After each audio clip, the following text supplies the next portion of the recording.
Bonjour et bienvenue dans l'antre d'une autrice, d'une rêveuse et d'une lectrice. Je commence la journée par un bon petit thé à la citrouille offert par Aurélie de Gimont, à qui je remercie chaleureusement. Puisqu'elle est membre de mon Patreon, j'en profite également ici pour remercier la deuxième membre, Mustapha Taleb. Votre soutien à tous les deux compte énormément pour moi.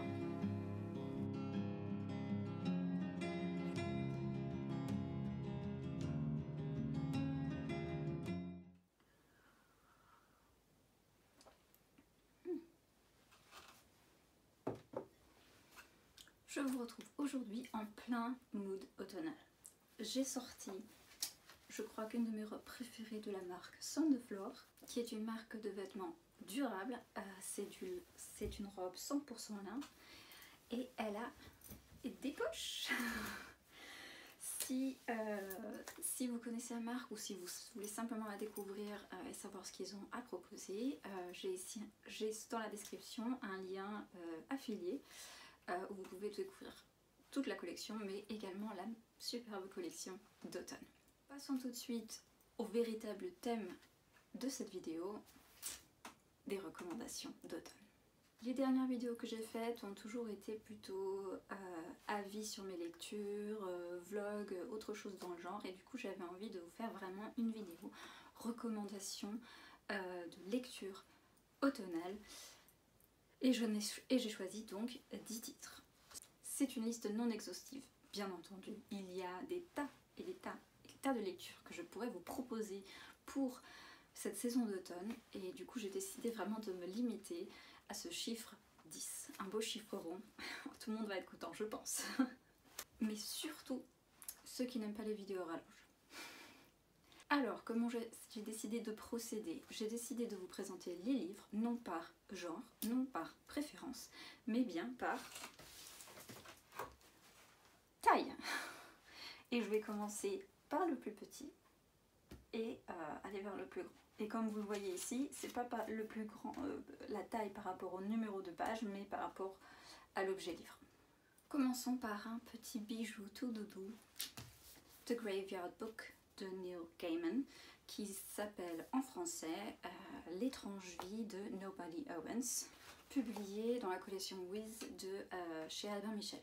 Pourquoi je vous dis un bijou tout doudou? C'est l'histoire de Nobody Owens, le petit garçon ici sur la couverture, qui au début du livre est un petit bébé qui est très curieux, s'échappe de son lit et part en vadrouille parce que voilà, il veut pas dormir. Toute sa famille, pendant le temps qu'il part à l'aventure, se fait assassiner. Alors non, ce n'est pas une prémisse très doudou, effectivement, mais ça le devient d'une certaine manière. Nobody Owens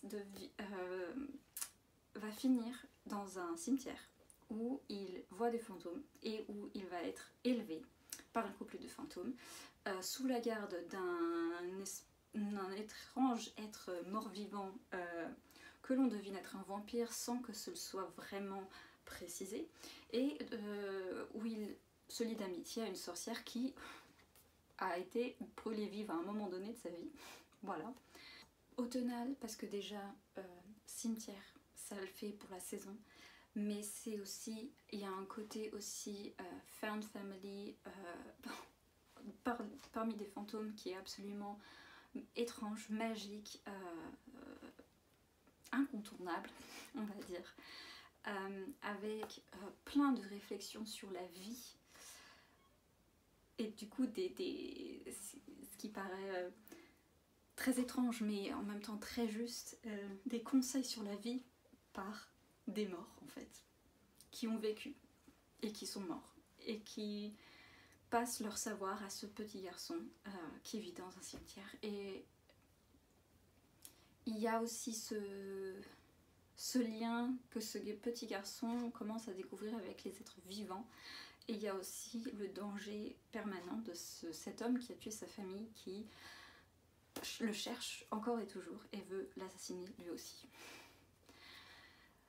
Peut-être que je n'arrive pas à rendre justice à ce livre avec ces quelques mots, mais ça vaut le détour, ça vaut absolument le détour.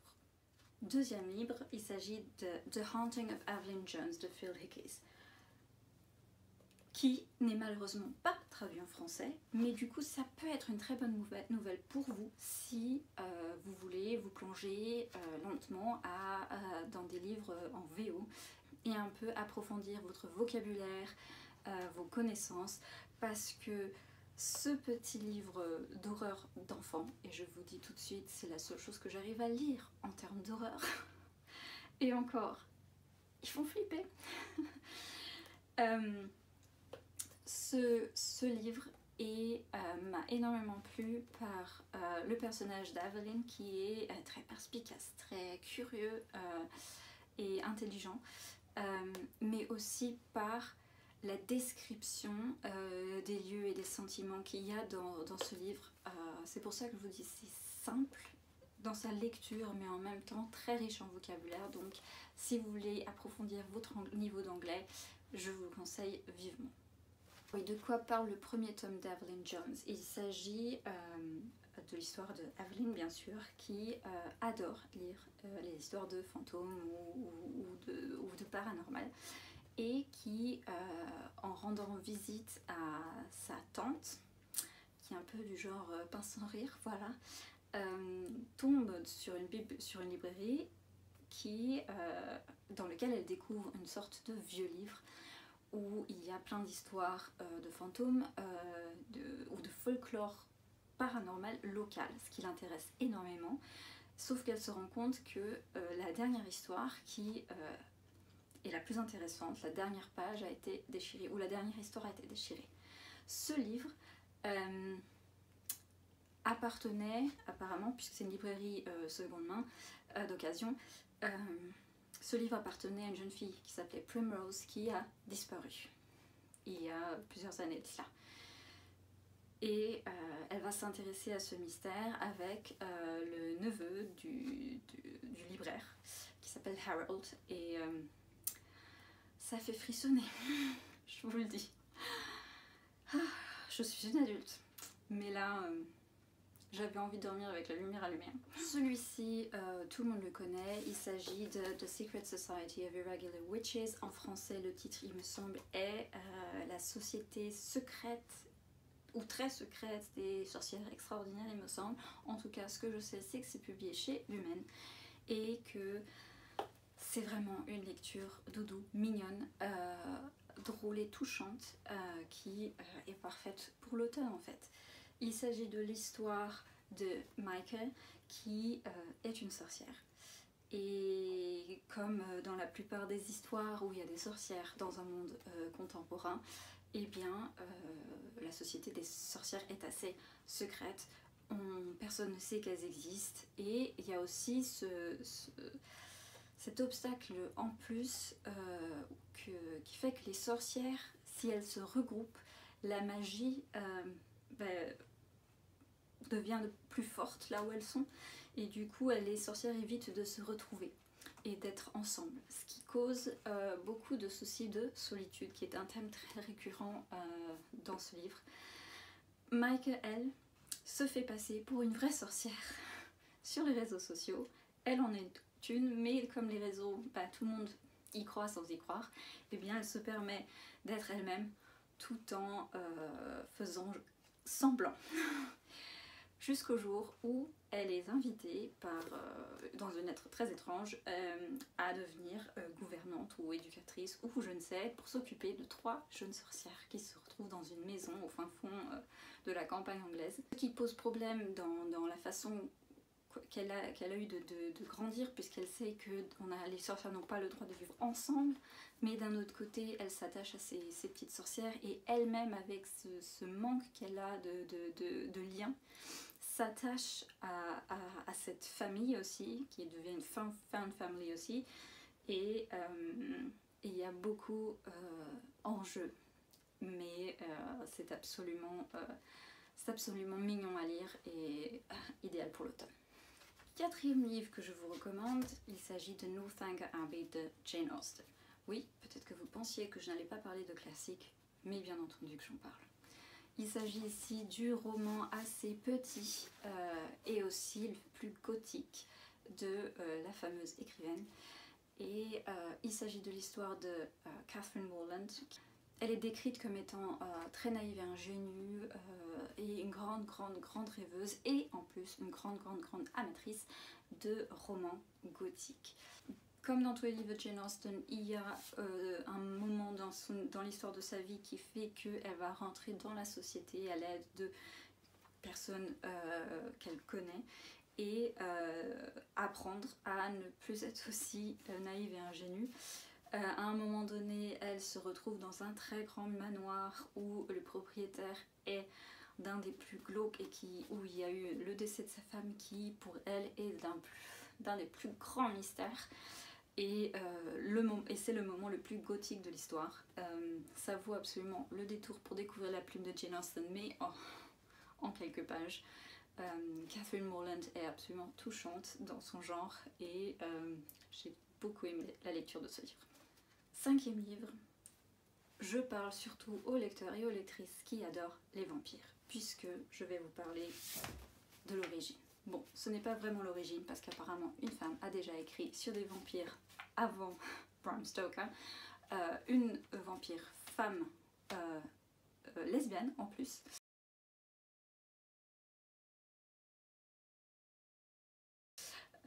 Mais Dracula est le premier roman de vampires qui soit vraiment mondialement reconnu. Non seulement la couverture est magnifique, mais l'histoire est absolument géniale. Je l'ai lu, je crois que autour du début de mes années d'université, et je me souviens avoir eu peur de m'ennuyer. Parce que c'est un roman qui est fait sur base de lettres, de journal intime de différents personnages sur ce qu'il se passe. Donc d'abord à Londres avec Dracula qui débarque dans un vaisseau et tout ce qui s'ensuit. Et c'est absolument fascinant comment ce livre est écrit et l'histoire même. Les personnages sont tout aussi intéressants. Franchement, s'il y a un livre de vampires à lire, c'est bien celui-ci. 6e de la liste, aussi fin que Dracula était épais, nous avons Every Heart a Doorway de Shannon Maguire, qui se trouve également publié en français sous le titre de Les Portes Perdues dans la maison d'édition Pygmalion, il me semble. Franchement, quand on voit ça, on se dit il n'y a pas grand chose dedans. Et pourtant, c'est tellement profond en émotions diverses que c'est un incontournable, je pense. Imaginez comme ça que Alice du Pays des Merveilles revient de ce fameux Pays des Merveilles et se retrouve dans la réalité grise du monde, de son monde, et nous fait une grosse crise de dépression, on va dire. Et que ses parents du coup décident de l'envoyer dans une sorte d'institut spécialisé pour ce genre de cas. Ce serait l'institut qu'il y a dans ce livre. Bien sûr, on ne parle pas ici d'Alice, on parle d'autres enfants et chaque enfant a eu la chance de trouver une porte qui correspond à leur être, on va dire, d'où le titre de Every Heart a Doorway. Et découvrent un monde qui leur correspond, qui correspond à leur passion, leurs désirs, leurs intérêts. Et pour diverses raisons, se sont retrouvés dans leur monde, alors qu'ils voulaient rester éternellement dans ce monde. Et franchement, je comprends les gars qui voudraient rentrer ici après avoir vu Narnia ou autre chose. Bref. Et ils se retrouvent donc tous dans cet institut géré par une femme qui elle-même a été une de ses enfants. Et c'est absolument génial. Je n'ai pas lu la suite parce que sur le coup, je sais pas pourquoi, ça m'avait tellement bouleversée au moment de cette lecture que je me sentais pas prête de lire les autres. Et je pense que je vais le faire bientôt. Dans ce premier tome, nous suivons Nancy qui arrive dans cet institut et quelques jours plus tard, il y a un meurtre.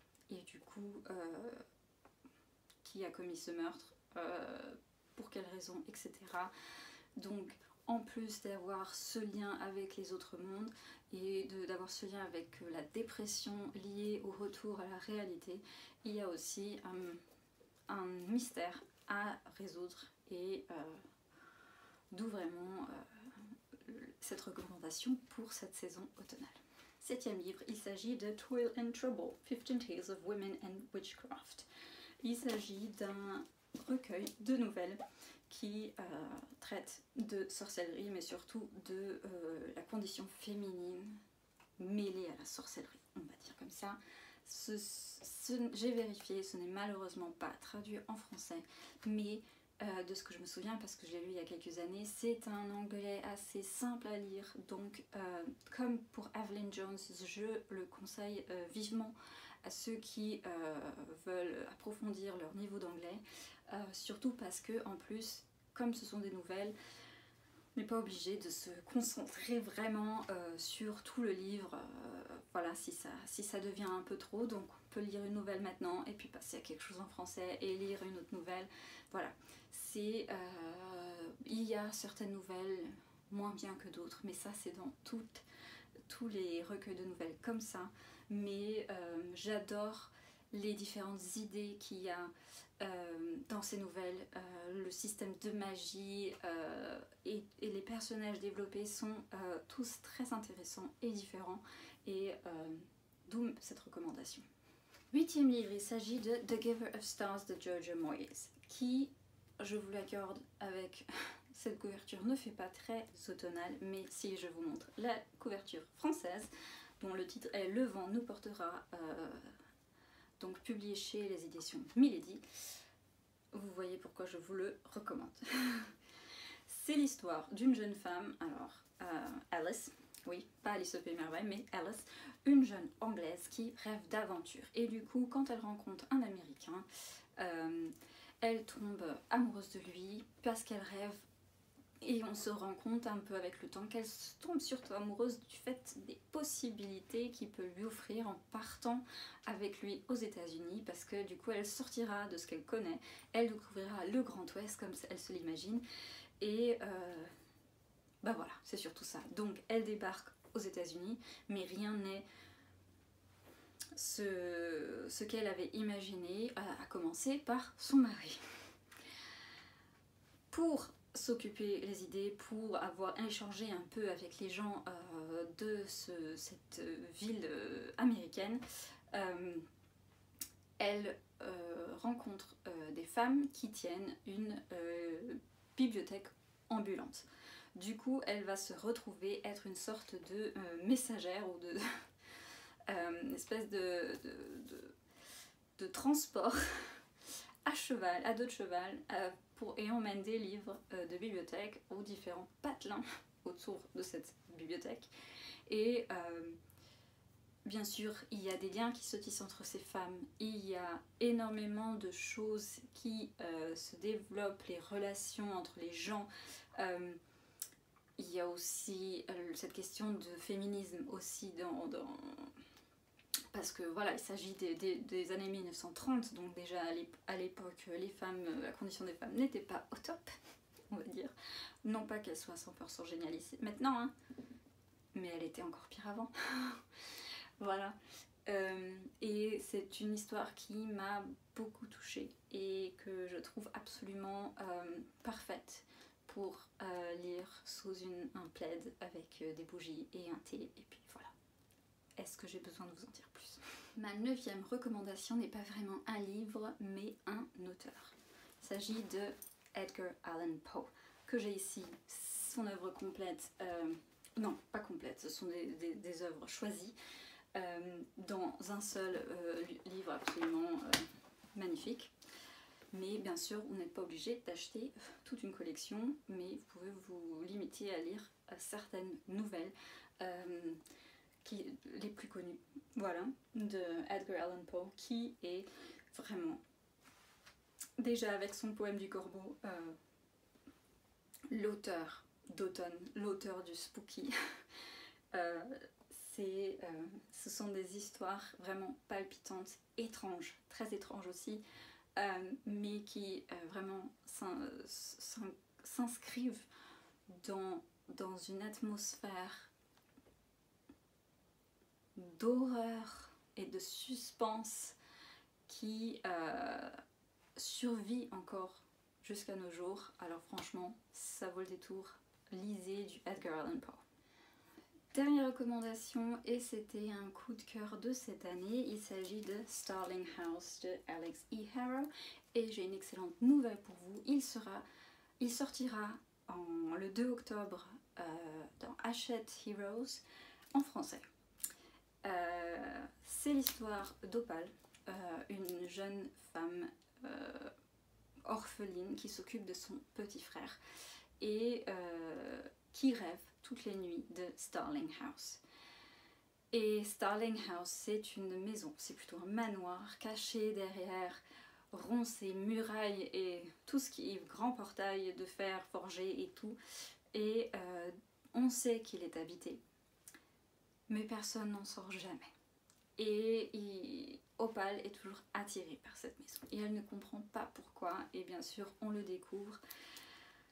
Et c'est une histoire de monstre, c'est une histoire de solitude, c'est une histoire d'ambition, c'est une histoire de magie, de relations, c'est absolument magnifique.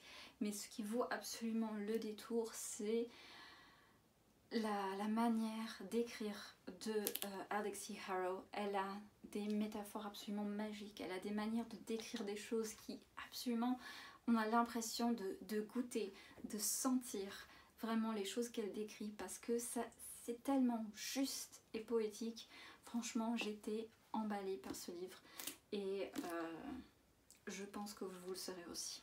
C'est tout pour aujourd'hui, j'espère que ces 10 recommandations vous aideront à choisir des lectures pour cette saison.